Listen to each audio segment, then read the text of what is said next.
Kia ora, diff daff and hello. Welcome to my channel, lovely viewers. My name's Tessa and I'm your Cornish Kiwi Coach. Today I'm going to talk about feedback as it plays a very important part in the communication cycle.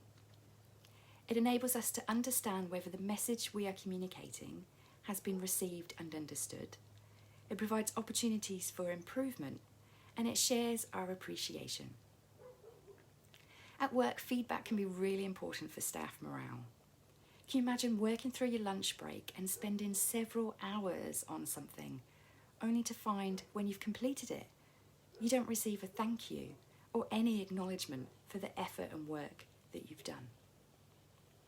Chances are you'd feel pretty unappreciated, right? And this may even prevent you from feeling motivated to put all your energy into another big task next time. On the other hand, how many of us have actually waited until we are filling out a resignation letter before we are communicating the problems we are experiencing or the issues we've been unhappy with? The thing is, we are likely to find that most issues can be dealt with before they become a huge problem, if they are communicated in the first place so the issue we're experiencing can be addressed. One thing to think about is whether the person is actually ready or wanting to receive feedback, how important this feedback really is, and how we go about giving it. For example, if your friend has just had their hair cut and you don't like it, giving this feedback is your opinion and isn't likely to be helpful to your friend. The same applies when telling people how to do things when they haven't asked for your suggestions. It's unlikely to be helpful because unless it's a problem for them and they have directly asked for your thoughts, they are not likely to be looking for your opinion on the matter. The thing is, we tend to be more forthcoming with giving negative feedback than positive. In fact, we are 5 times more likely to give negative feedback than we are positive feedback. Why do we do this?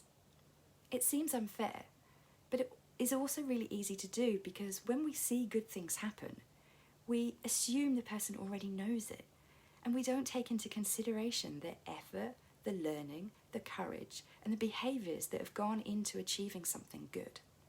So it seems easier and sometimes more productive to give negative feedback on something rather than spending time thanking someone for a job well done, when it was likely expected of them to begin with. We also have to be careful when giving negative feedback too, as this can sound like criticism, which can lead people to react defensively. So if you're looking to give feedback, here are a few tips. Try to focus on the solution, not the problem. Recognise progress when it occurs and remember to provide feedback on the positives. Correct a mistake when it happens, not days or weeks later. Gauge whether the person is actually wanting your feedback or opinion, or whether it will be beneficial before you decide to give it. And aim to close the discussion on a positive note. As always, lovely people, thank you for watching. I really appreciate you. Feel free to leave some feedback in the comments below.